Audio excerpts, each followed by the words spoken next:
క్రింద ఇవ్వబడిన సరళ సమీకరణాల జతలు సంగతమా లేక అసంగతమా కనుక్కోండి.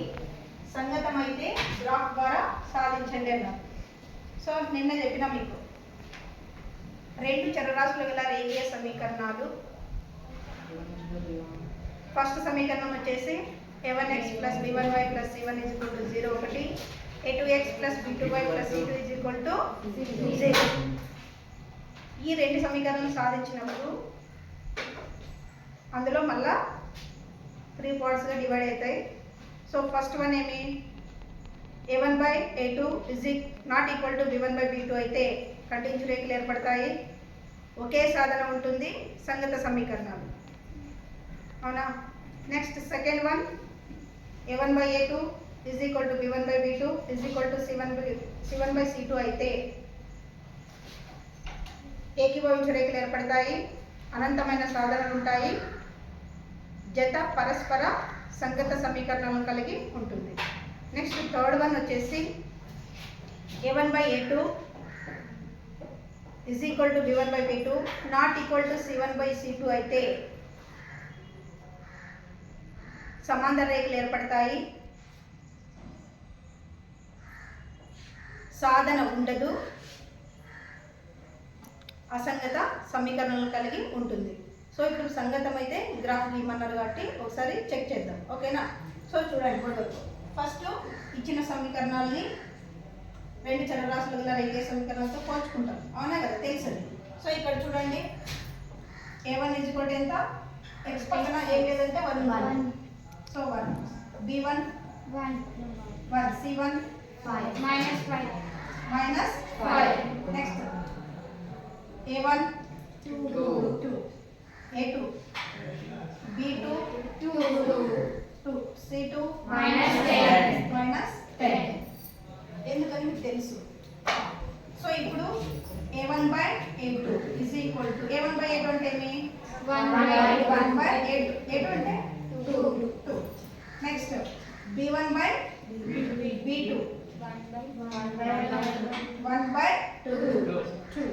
Next c1/c2 -5/10 minus cancel 5 5 5 so 1/2. So అప్పుడు therefore ఏమైపడింది మనకి a1/a2 b1/b2 c1/c2. a1/a2 b1/b2 c1/c2 అయితే ఏకీభవించే రేఖలు ఏర్పడతాయి. సో అప్పుడు ఏమిది సంగత సమీకరణం. సో therefore ఇవి సంగత సమీకరణం. ఓకేనా? సో కాబట్టి మనం ఏం చేయాలి, ఇప్పుడు గ్రాఫ్ గీయాలి. సో గ్రాఫ్ గీయాలంటే ఫస్ట్ గ్రాఫ్ బుక్ అందులో ఉందా? సరే place. So first graph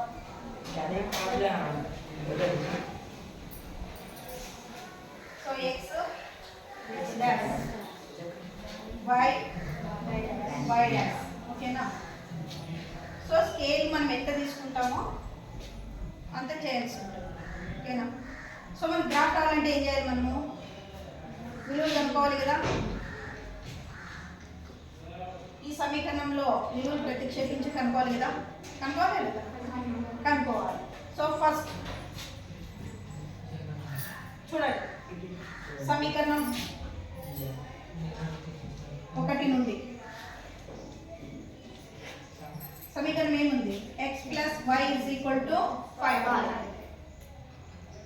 y = 5 - x రాయొచ్చు. సో ఇక్కడ ఏం చేస్తాను నేను, x బదులు 2 ఒకసారి ప్రతిక్షేపిస్తాను. ఓకేనా? 2 పైన.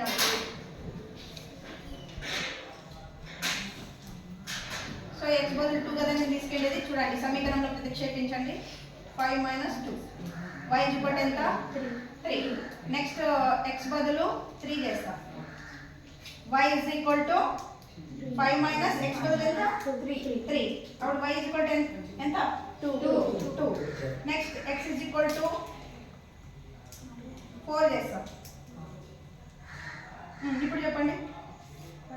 y is equal to 5 minus 4. y is equal to ఎంత? 1. సో మొదటి సమీకరణం ఏమొస్తాయి విలువలు? x y. x is equal to 2 ప్రతిక్షేపించినప్పుడు ఎంత వచ్చింది? y విలువ 3. y విలువ ఎంత వచ్చింది? 3. అదే x is equal to 3 తీసుకున్నప్పుడు y విలువ 2. x is equal to 4 తీసుకున్నప్పుడు 1 వచ్చింది. అవునా? సో ఈ విధంగా విలువలు కనుక్కోవాలి. అవునా? నెక్స్ట్ తర్వాత ఇంకొకటి ఉంది కదా, ఫస్ట్ ఇది వేసేద్దామా? సో గ్రాఫ్ చూద్దాం. గ్రాఫ్ చూడండి. x అక్షం 2, y అక్షము 3. x అక్షం 2 అంటే ఫస్ట్ ఇక్కడ 1 2 3 4 5 6 1 2 3 4 5. సో 0. సో స్కేల్ వచ్చేసి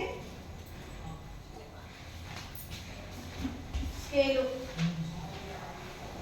x అక్షం is equal to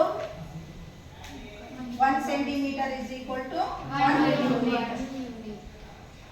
y అక్షం 1 centimeter is equal to 1 millimeter. అవునా? ఓకేనా? సో ఇప్పుడు మనకి ఈ సమీకరణం నుండి ఈ విలువలను గ్రాఫ్లో గుర్తించాలి. సో ఇప్పుడు చూడండి. x is equal to 2, y is equal to 3. So x is equal to 2 ఇదే కదా, y is equal to 3 ఎక్కడ ఉంది? ఇక్కడ ఉంది. అవునా? సో ఇక్కడ చూసుకోండి. ఏమిది? x is equal to 2, y is equal to 3. అవునా? నెక్స్ట్ x అక్షం 3, y అక్షం 2 రెండు కలిపే చోటు ఎక్కడ? ఇదే. సో ఇది 3, నెక్స్ట్ 4, x అక్షం 4, y అక్షం 1. x అక్షం 4, y అక్షం ఎక్కడ ఉంది? 1. x అక్షం 4, y అక్షం 1. సో ఇప్పుడు ఏం చేయాలి? ఇలా గ్రాఫ్ చేయాలి. అవునా? అవునా? ఇదేంటి? ఏ సమీకరణం ఇది? x plus y is equal to 5. Okay. So next second కూడా చూద్దాం ఒకసారి. ఇక్కడ వరకు వేసుకోండి, తర్వాత రెండో చెప్తాం.